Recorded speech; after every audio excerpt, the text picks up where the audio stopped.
Yo, welcome back, my brothers and sisters.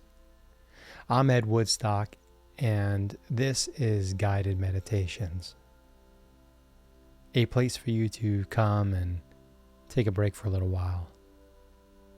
You just get to check in and explore your body, your mind, your soul, your spirit, and you can just take a little break for yourself to listen to the sound of my voice.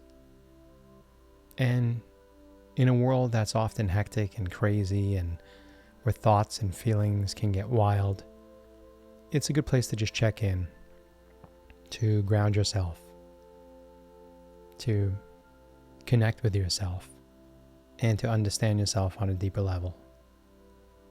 So, if that sounds like something you'd like to check into on a regular basis, please like, subscribe, share this with somebody that you think might derive value from this content.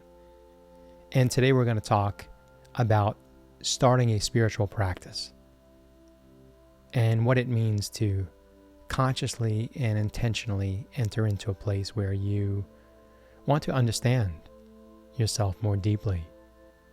You want to understand how your body works, how your mind works, how your emotions work, how your nervous system works,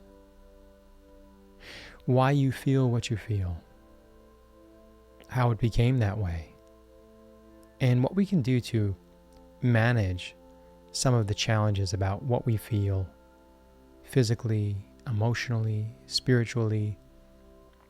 And the idea is to create a practice that gives us a deeper understanding of ourselves and each other so that we can deepen our connection with ourselves and each other. You see, when we have ignorance about ourselves, we tend to react from a place of how we're conditioned from when we were very young. But if we can stop to just observe and become more aware of how we're reacting and why we're reacting, we can learn to change the way that we're reacting to life in a less hostile, less aggressive, less confused, less in a state of suffering, and more from a place of choosing a healthy response to what's happening. So instead of our emotions and our nervous system having control over us, instead of having our thoughts and our feelings just drag us around the world, when we have a better understanding of ourselves and other people, we can have a healthy relationship with the world around us and our life experience, which is what most people are really looking for anyway. I mean, we all say we want to be happy, but on some level, what does happiness mean? It means, for a lot of us, just feeling content. And a lot of the times we think that rearranging things outside of ourselves, getting more money, a new relationship, having a baby, buying a house, status, promotion, job, all these external things, we confuse that with having the power to change our inner state. And to some degree, the external circumstances can change the way we feel inside. But in a lot of ways, sometimes the things outside of us can change. We could win the lottery or get the new job or get the new spouse and the new house and all the things and still feel very irritable, on edge, confused, overwhelmed. And so understanding the difference between this internal locus of control and the external locus of control, understanding where we sometimes feel like the outside world is affecting the way that we feel inside, or understanding how the way that we feel inside will change how we perceive the outside world, is something that we need to learn how to do. It's a practice. And when I say it's something we need to learn how to do, we need to recognize that we learned a lot of things in school. We learned about which capitals of what states were where, and what war started in what year, or what scientific formula or mathematical equation can give you X result with Y. And And we learn so many things. But a lot of the times human beings are not taught how to understand themselves, how to understand their emotions, how to understand their thoughts and their feelings, and the ways in which we suffer as human beings as a result of not understanding these things. Because when we don't understand them, we can falsely project this idea that certain things that are happening to us are just happening beyond our control. When in reality, it's the way that we are responding emotionally that is causing us to suffer. And so if you're interested in starting a spiritual practice, a really easy way to begin is to simply start practicing mindfulness, awareness, presence. And those terms are really just ways of saying, pay attention. Pay attention to what your body's doing. Pay attention when someone says something. What happens to your physical body? When someone says something, do you get reactive? Do you get defensive? Do you get offended? Do you get closed up and tight and perceive someone's comment as an attack or a threat? So just pay attention. If something happens outside of you, let's say you're stuck in traffic, or that someone cuts you off, or it starts to rain, or some inconvenience, your train is delayed. Do these external events have the power to disrupt your inner peace? Do they irritate you and bother you to the point where it creates unnecessary suffering? And what do I mean by unnecessary suffering? Well, there's the old serenity prayer that reminds us for the Creator to grant us the serenity to accept the things we cannot change, the courage to change the things that we can, and the key part of the wisdom to know the difference between the things that we can and cannot control.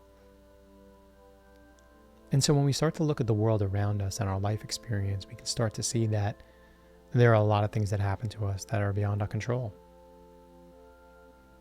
Things like, what time our train is going to come, whether it's delayed or not, if it's going to rain or snow, or whether there's going to be traffic, or maybe there's a line to get into a place. And you think about all these things that can be mildly irritating, but sometimes we can give these events much greater power over our health and well-being than we should.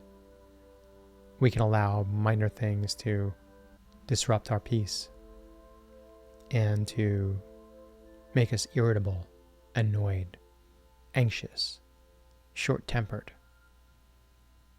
And so when we think about the serenity prayer and understanding that we have the power to recognize the things that we cannot control, we have the ability to recognize the things that we can control, and we also possess the wisdom to recognize the difference between the two.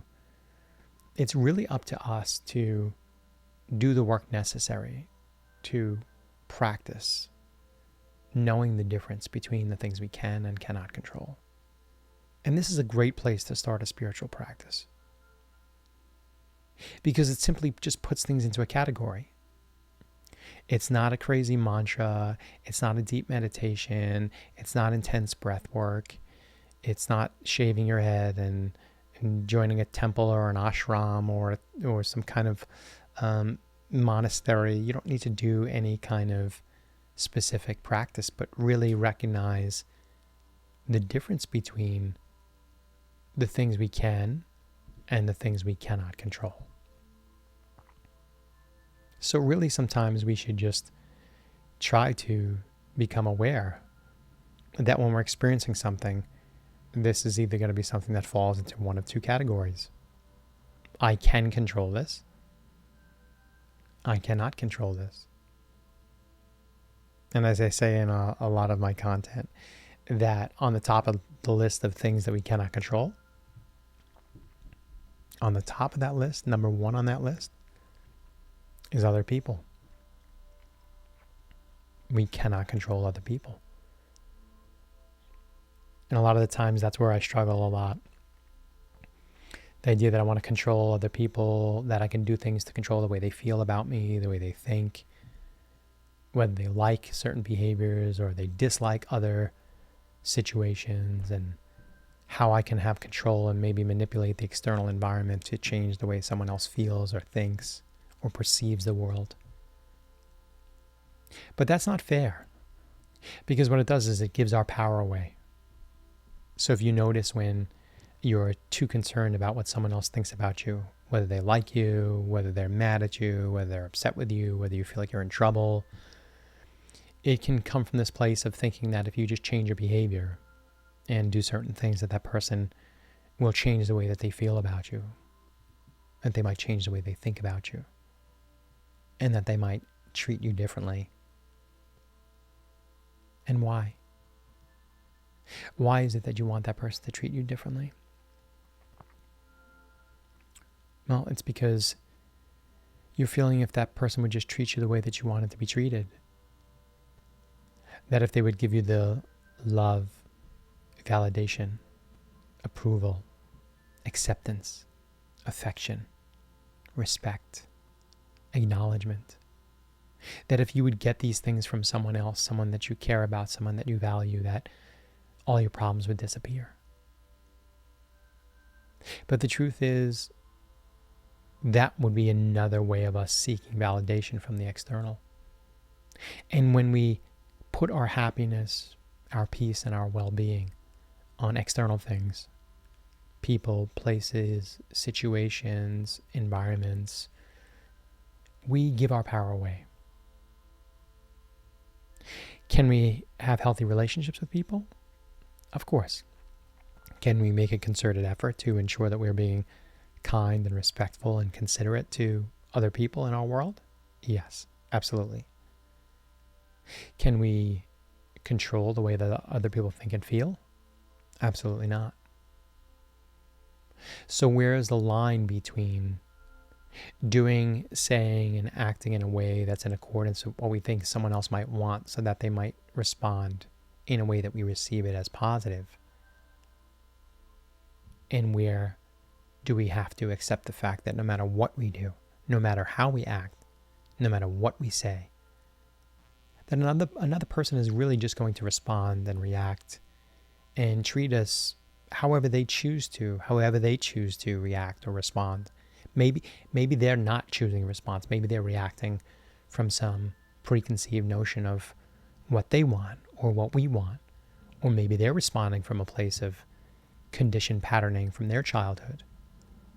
And so when we start to recognize there are multiple variables that create a response, not only from within us, but responses that other people have towards us, we can see that it's not really personal.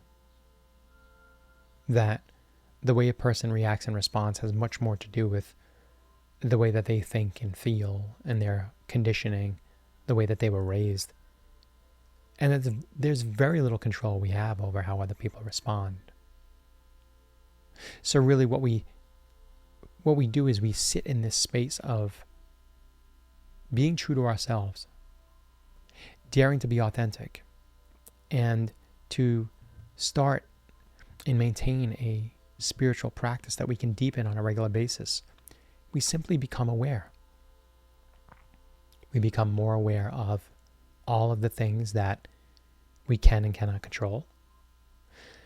We become aware of the difference between the things we can and cannot control. And when we recognize that we are suffering as a result of trying to control things that we cannot control, we can then take a deep breath, acknowledge the trivial and futile nature of trying to control things that are beyond our control, and then we choose to shift that energy. And what does that mean, to shift the energy? Well, instead of focusing on trying to change someone else's perspective or viewpoint, instead of trying to change how someone else feels or thinks about us, we can then just shift that energy into breathing a little more deeply. We can remind ourselves that we have no control over the way other people think or feel about us. And we can instead choose to stay grounded and relaxed and open and loving and accepting of the way things are. And this is a huge part of having a spiritual practice, is being in a state of acceptance. Because where we tend to suffer the most in the world is when we have this idea of the way that we want things to be, the way that we expect things to be, the way that we imagine things to be. And then we start to see a world in which things are not the way that we imagined. They are not what we expected. They are not how we had hoped. That's where we suffer. So bringing into greater alignment these two spheres of recognizing that the way that we want things to be and the way that things are creates a gap of suffering, and bringing into alignment and learning to accept, embrace the way that things are. We may still feel sadness and disappointment that things aren't the way that we had imagined or expected, but we will suffer tremendously less. So in this way, developing a spiritual practice is a form of self-love in which we learn to teach ourselves to suffer less. So if you want to simply suffer less, simply practicing awareness around the way that we are reacting and responding to life can be a key part of deepening a spiritual practice. Simply become aware. I'm aware that I'm irritated right now. I'm aware that what she said just pissed me off.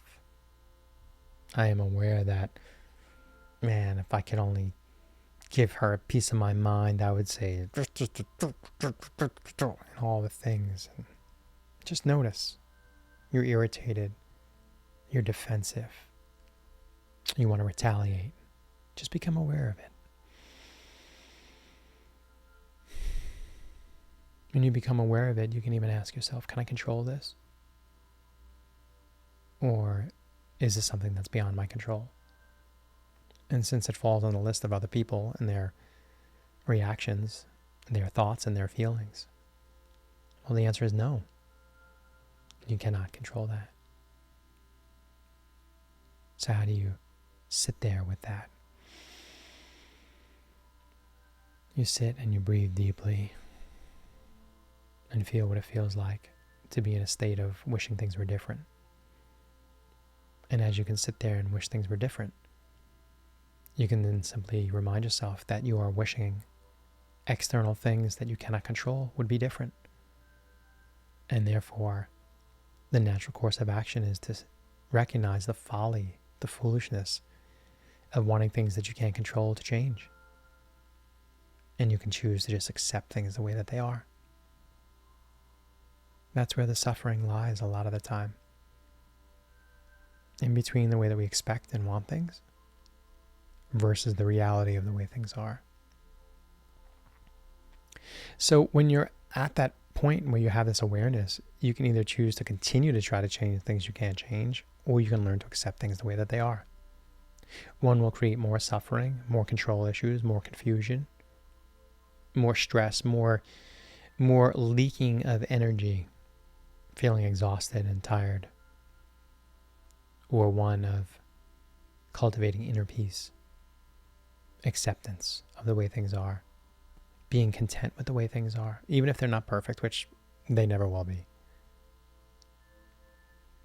This world, other people, life situations, circumstances, they'll never be the way that you want them to be.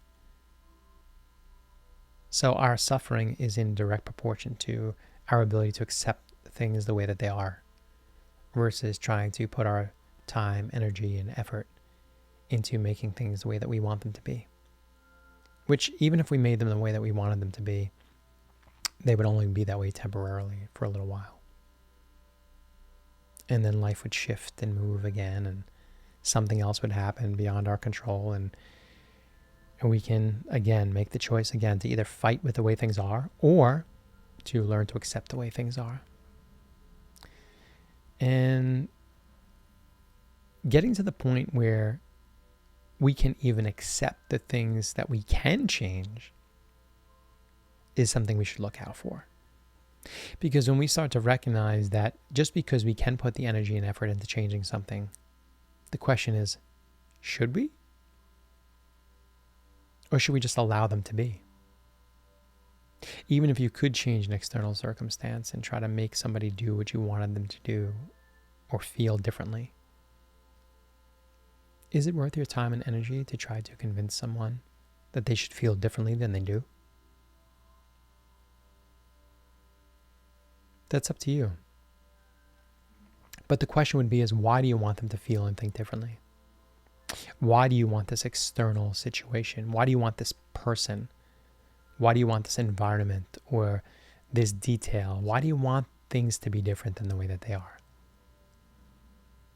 And if you really pull back the layers on that question and you ask yourself why you want things to be different, it's simply because you have an idea that if things are different, you're going to feel different.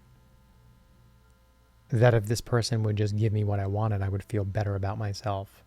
That if this situation would just change and I would get that raise, that I would feel so much better. That if I just got that promotion, or I could just buy that house, or I could just get that girl or that guy, something, I'd feel better about myself. But if you peel back the layers, you can ask yourself, is that really true? Or can I find a way to just be okay with myself inside, while also accepting that someone or something or some situation is not exactly the way that I wanted it to be? Could it be possible that you could start a spiritual practice by becoming aware of the things that we try to change?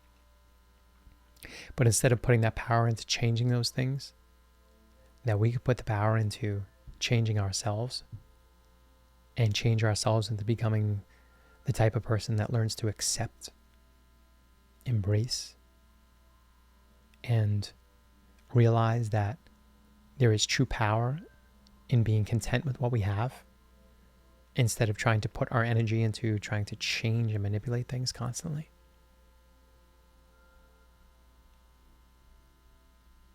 So to wrap up this video, I just want to let you guys know that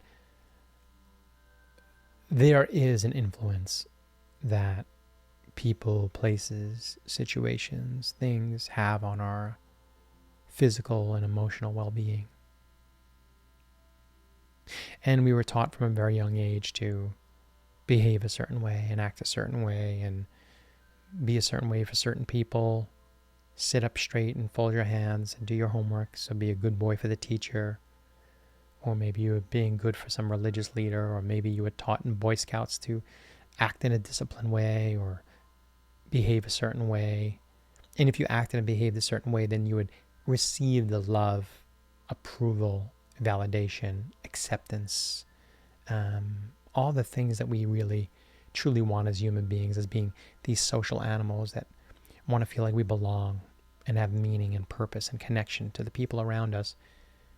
We were taught for so many years to be a good boy or girl and to follow the rules and to act accordingly so we can receive the thumbs up, the star of approval, the smiley face sticker, or the reward of what it means to be a good boy or girl. But when we recognize that that conditioning is causing us to suffer, that conditioning is causing us to abandon and betray ourselves by focusing more on trying to appease another person than to honor and respect and love ourselves by accepting ourselves as we are,